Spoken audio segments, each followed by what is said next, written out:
So The Walking Dead was amazing, and I wanted to talk about this episode. I know I don't really do, I never really do reviews of episodes of TV shows or movies for that matter, but I felt so compelled to do a video on this episode because it was one of the best episodes in The Walking Dead, in my opinion. Season 6, episode 16, The Last Day on Earth, was incredible. And I'm going to tell you why. Okay, so the episode starts off with some random guy kind of running off into the woods. We don't know who he is. We've never seen him before. And he's just running and running and running. And then you see that there's some guys after him. Well, they eventually catch up to him, knock him on the ground. And you see a familiar face. The guy who, the voice actor for Trevor is, well, he's the voice actor, and I guess they modeled the character after him as well. But he's in The Walking Dead. I think his name is Steven Oog or something like that. I don't know. But he's in The Walking Dead. And like what caught me was I had somebody over and I was talking to them, and all I heard was Trevor's voice, and I'm like, the hell? And I looked at the TV and I was like, oh my god. Oh, that's Trevor. Like that's so crazy to me. And I used to always say to myself, it's kind of, wouldn't it be kind of cool if Trevor was in like a zombie apocalypse? How would he react? And honestly, it's amazing because he acts just like Trevor would. He is kind of like, he's crazy. You can see that this guy is crazy. You see that he has problems, and it's like he's more of a collective angry, but he's really smart about it. And you can say what you want about Trevor, but I think it's known that he may be a psychopath, but he is kind of smart. It's just a fact. He is a little bit smart. And that's how this guy seems. He seems exactly like Trevor. I don't know if that's what the producers wanted. They wanted, the guy from GTA to play some psychopath that he just so happened to play in a video game that they wanted to portray in their TV show. I don't know if that was actually their intentions, but if it was, they hit it spot on with that. But aside from that, a lot of things happened this episode. We're gonna get to the very good part at the very end though, so don't worry about that. We are gonna talk about you know who. But yeah, you got like basically two stories going at the same time. You have one with Morgan and Carol, and then you have the one with Rick and the rest of the group going on, and everything's happening, and it's so crazy. You had that thing with Maggie where like she's starting to have problems with her pregnancy, and I don't know where that came from. I have no idea how that even started, and it's kind of suspect that it happened as soon as Carol left. And let's talk about Carol real quick because I don't even know what's happening to her character. So Carol is somebody who has been around since the very first episode, season 1, and she has gone through many phases. At first, she was kind of like this mom that was just there that nobody particularly cared about, and she was with her husband who beat her, and she had a daughter.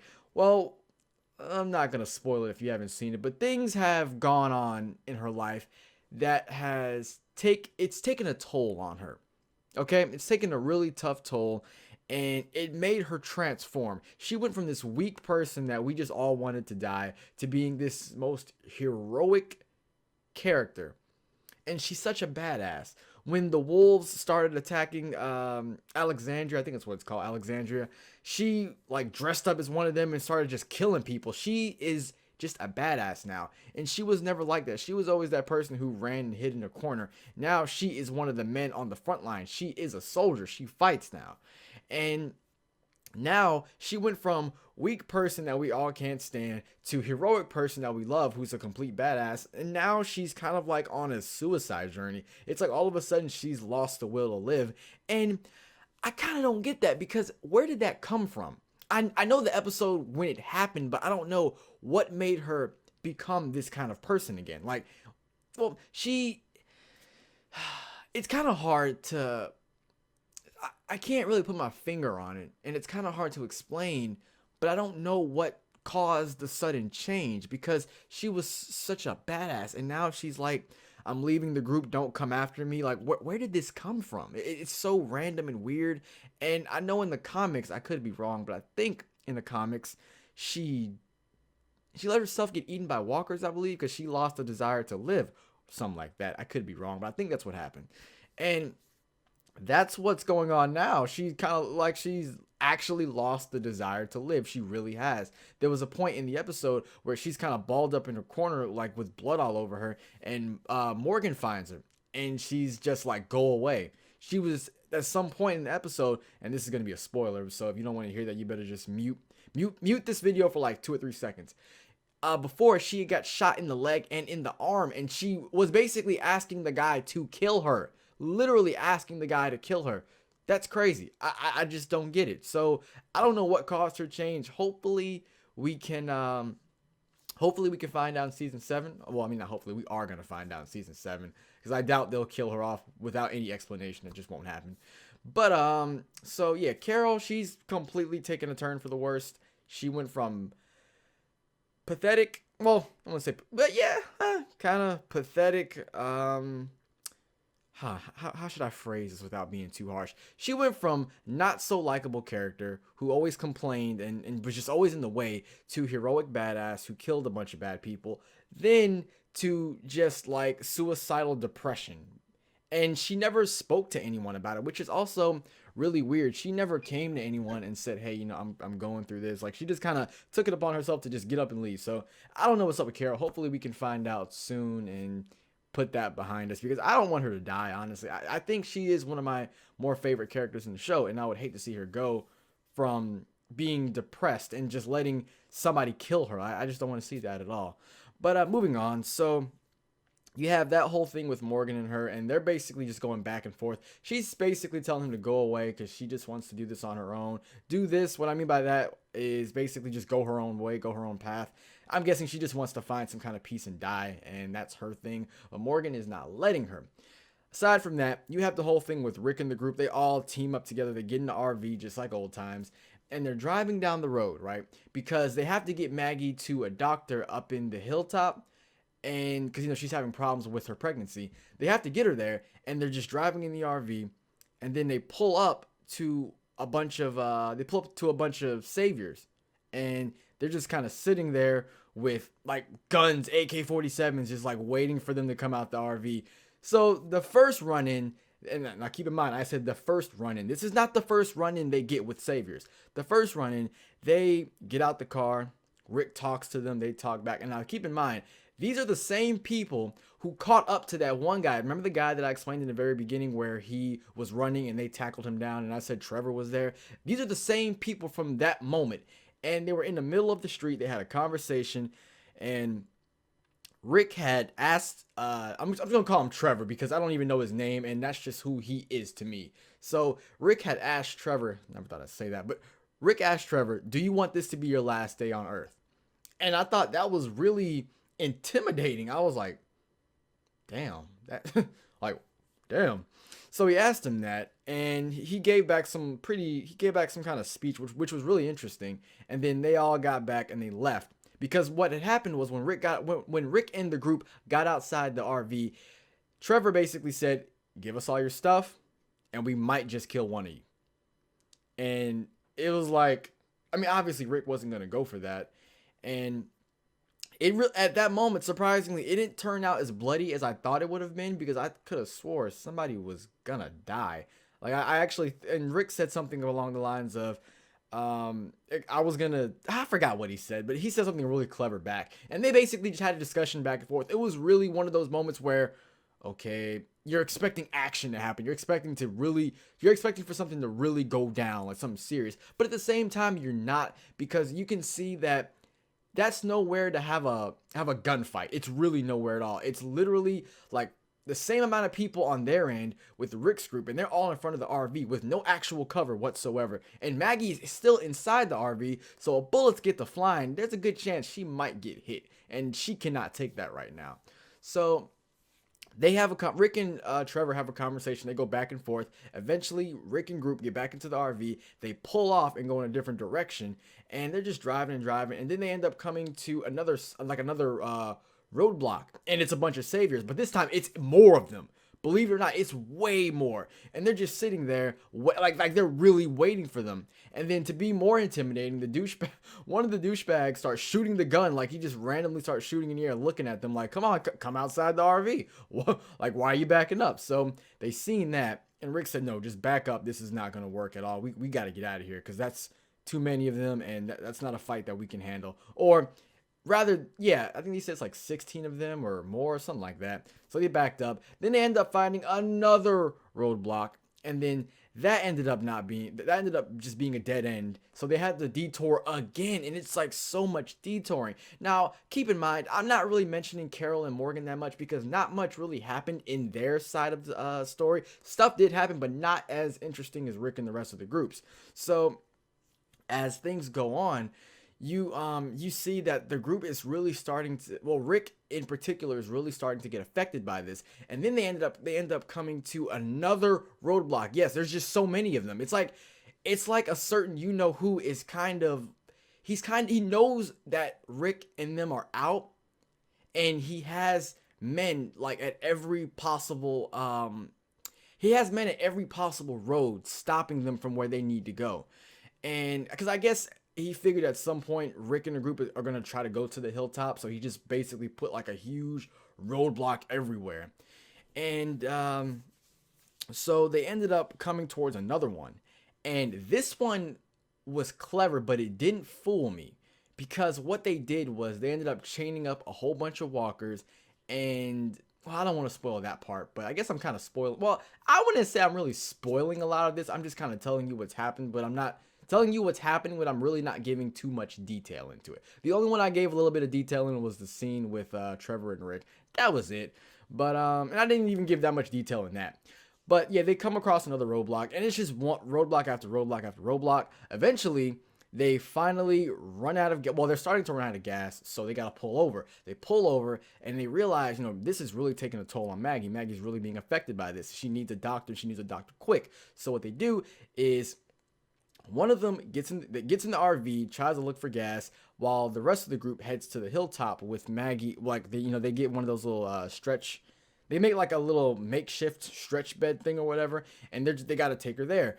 Well, at this point, the group is on foot, and it's now nighttime as this is happening. So by then, it's dark. They really can't see where they're going. So I guess they're just assuming or they'll just meet up with the RV somewhere. So they're just going and going and going, and they finally get stopped by the Saviors yet again. All of them. They just got stopped. Like, the whole group just stopped right there, besides that one person in the RV. So we don't know where they're at this point. But we see they get stopped, and it's so many of them in a circle. And you think that this guy Negan has an army. He has an entire army at his disposal. Where is he at?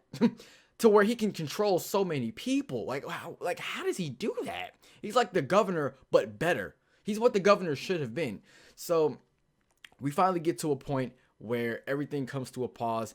You can see it in Rick's eyes that he is scared. No matter what's happened, he's always been at an even level playing field for the most part. Besides that, well, no, yeah, basically, he's always been at an even level with every enemy that he's faced. The governor, even though the governor had more people, Rick's people were better trained in those situations. A lot of the governor's people were just normal town folk being forced to fight, and they were afraid to. Okay, they were afraid to fight, so they really were in no position to do anything. So at every obstacle, Rick has always been at like an even level playing field. Not so much in numbers, but just in combat skills and things like that. Back in Sanctuary, they at first they were not at an even level playing field, but Rick ended up not overpowering necessarily, but he found ways around it and put himself on an even level playing field. Here, that was not possible. There were so many men, so many armed men, and they were in no position to fight because 3 of them were trying to hold Maggie at the same time, plus the other 3 or 4 that were just looking like, trying to watch out for anything that were to happen around them, be it walkers, be it people, whatever. And so at that point, they had to stop. But what are they going to do? Run past them? And you can see the fear in Rick's eyes. He's genuinely afraid at this point because I think he really sees that, holy shit, there really is no way out of this. We are screwed at this point. So they got to put Maggie down, obviously. And Trevor comes into the mix yet again, and he makes everybody get on there. He just tells everybody to get on their knees. Like, what are they gonna do? Fight back? That's just not gonna happen. He takes their guns and everything, and Rick tries to even talk to him. He said, we can talk this out. He said, no, I'm not hearing that. He basically just said, no, we've had our chance to talk. I'm not hearing that. Get on your knees. So gets on his knees, and it's so amazing to actually see Rick afraid. Because even on that scene in Sanctuary where they were like knocking heads and like slitting throats over that bathtub, Rick didn't seem scared. He seemed determined, like he was really gonna kill these people. But now Rick looked genuinely afraid. The look in his eye was like, oh my God, this could be it. This could be the very end of everything. And as it goes on, you're like, at this point, my stomach is like tight. Okay, my stomach is like curling up into a ball. I am afraid of what's about to happen. And everybody's on their knees. And then Trevor's like, okay, I got everybody together. Time to get the man himself. So he's like, he knocks. Negan comes out. When I say that that was the best presentation that they could have done, they did it exactly like they did it basically exactly how I wanted it to happen. Just, it was a grand opening, and what I love about it was that they gave Negan that scene. It was his 10-minute scene. It was his moment. And it kind of did disappoint me that he came in towards the very end, but it's to be expected, honestly, you're not going to see him at the beginning of the episode or even the middle. You're going to see him at the end. This is the guy we've been waiting for the longest. And even hardcore Walking Dead fans since the comics have been waiting for this since the very beginning. So it was bound to happen. So I'm not mad about that. But he comes onto the scene, and you just see him with his bat. That baseball bat with the wooden baseball bat with the barbed wire. He calls it Lucille. Comes out with the baseball bat, and you just see him like he just makes such a grand appearance. And then I know at some point he said, which one of these assholes is Rick, or which one of these assholes is the leader, or something like that. And then Trevor points out Rick. And when it gets to, there's a point where Negan starts kind of like waving the bat in people's faces, and you can truly see how terrifying it is. Because as he waves it, people are like the whole time, even Rick kind of like tensed up a bit, like he was actually afraid. There was a moment, okay, where back in the Sanctuary, I can't remember that guy's name. What was it? Yeah, I can't remember. His name wasn't important. But he took off Rick's mouth thing, and then he spoke some bullshit to him. And then Rick literally said, there's some guns. He said, yeah, we have some guns out there. A pistol, AK-47, yada, yada, yada. And those are all the things I'm going to use to kill you. He said that to his face. Now, keep in mind, at that point, Rick was tied up, about to get his throat slit. Literally said that to a man that could have killed him at any moment. Now, Rick was quiet. He was scared. He couldn't even, it's like I can't really describe it in any other way. He just looked afraid. Like, actually afraid. He was not going to speak up to Negan. He just wasn't. There's no way he was going to do that. And Glenn ended up having a moment, because Negan kind of put the bat a little too close to Maggie's face, and Glenn had a moment, and he freaked out. And then Negan said, look, one more moment like that, and the next person's going. Like, they're going to die. It's as simple as that. First one's free, but after that, no more second chances. And now, keep in mind, you can't be too harsh on Negan as a villain yet, because you can't blame him. I mean, in reality, Rick is the douchebag in this situation, in this scenario, because he did kind of kill a lot of Negan's men. I mean, rightfully so. Negan has the right to be kind of pissed off and angry. He has every right to be. And I think that the fact that he wants revenge, it's to be expected. I mean, you killed off some of his people. So Negan at this point is just like cool, calm, collective. And Glenn had his little outburst, and it was really, it really had me like Glenn, shut the fuck up, be quiet, don't say anything. And I'm glad that Rick did that. Rick didn't talk at all, and I'm really glad, because it just didn't seem, it seemed like Negan was calm, but it didn't take much to really piss him off. And basically his whole philosophy, that's not the right word to use, but his whole thing behind what happened was, you killed some of my people, okay, you will now work for me, but I am going to kill one of you. And he made that very clear, but every time that he said, you're going to work for me, do this for me, give me half your stuff, that always gave me reassurance that maybe we just do what he says, he won't kill anybody at all, and we can be okay. That's what I was thinking. But he just, I felt like I wanted to believe that, but at the same time, I knew I couldn't. And as a viewer, this is the first time as a viewer I have ever been afraid in The Walking Dead. When I mean afraid, I mean like scared for the characters. Like I am afraid of Negan as a villain.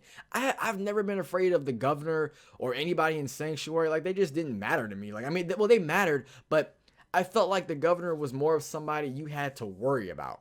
You know what I'm saying? Like he was more of a person that you should just look out for. Yeah, I'm not afraid of him. I am afraid of Negan, okay? The way the guy comes onto the scene, how cool, calm, collective he is. Jeffrey Dean Morgan did an amazing job. He looks, he's a lot more thinner than I remember from previous shows like Grey's Anatomy, Weeds, and there's another movie he was in. But I think it was Insidious, probably. I don't know. But he was more I don't know. I guess he just lost a lot of weight, and I guess the getting on the show was kind of short notice, so he didn't have time to bulk up. But I mean, still, he looked fine as Negan. He did a great job. I don't think there's anybody who could have done it any better personally, and just the way that he did everything was so incredible. And we all know what was coming.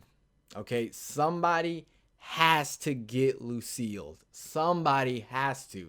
It just has to happen. I mean, we all know he already said he's going to kill one person. It happened in the comics. We know it's going to happen. Everybody's all bound to their knees. We know Rick's safe. We know Carl is safe. And we know Michonne is safe. At least in my personal opinion, Michonne is not going anywhere. I highly doubt that. So I think the only people who are truly safe in that lineup is Michonne, Rick, and Carl. Those are the only people who are safe.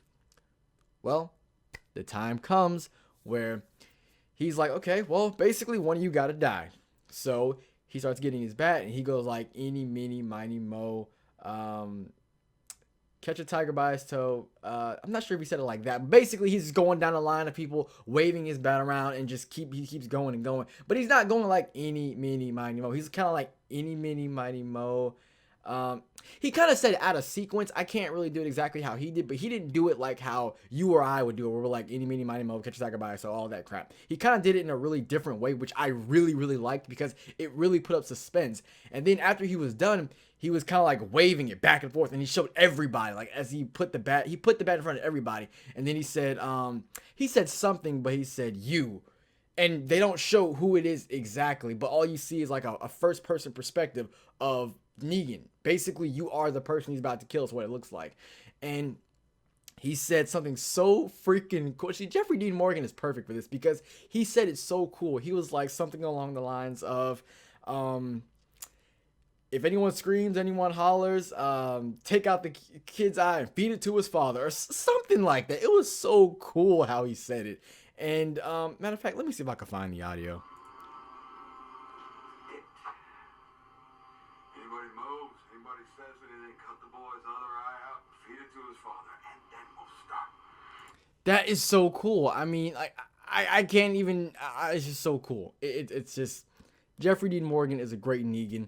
Well, anyways, he does all that, and then you just see him go wham right into the camera.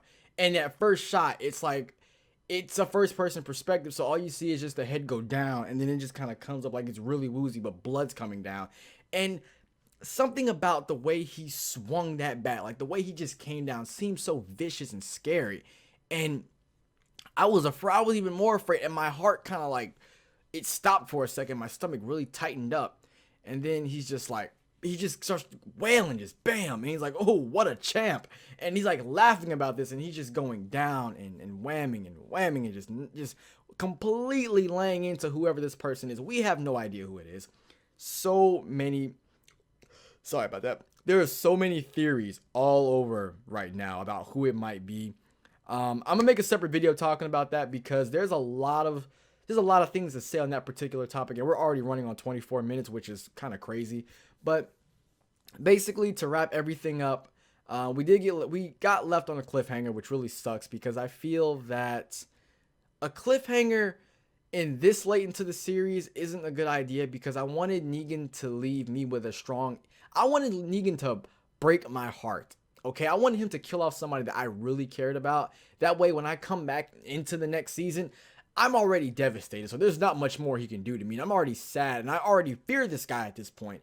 Now, it's just kind of like, okay, now I gotta wait to find out who he kills. Not to say that by the next season I really won't care, but to be perfectly honest with you, the feeling is not going to be the same in the next few months. By October, the feeling will not be the same at all. So I just got to say that I don't like the cliffhanger. It's really disconnecting with how everything happened. It's really disconnecting. But all in all, it was a great episode. Okay, it was great. Jeffrey Dean Morgan did an amazing job as Negan. I think everything was just incredible. It was just incredible. So to wrap it all up, great episode. If you haven't seen it already, you can, I think, download it on the PlayStation Store. You can like buy it for like $1 or $2, or probably a little bit more than that. I'm not sure. But check it out when you get the chance. It's great, amazing. I do think it's one of the best episodes so far because it really made me feel something I haven't felt in a very long time for The Walking Dead. I haven't cared this much about The Walking Dead since season 3, and I'm a longtime fan. I've been watching since the very first episode back in 2010. So I'm a long-term fan. So amazing episode, completely loved it, and yeah, simple as that. So thank you guys so much for watching this 26-minute video review. That was not what I wanted it to be. That was just too long. I guess I rambled too much. Whatever. But hopefully you enjoyed it. If you did, please be sure to leave a rating. You know I love it when you like it. And I'll catch you guys next time. So thanks for watching. Hope you enjoyed it. And as always, have a great day.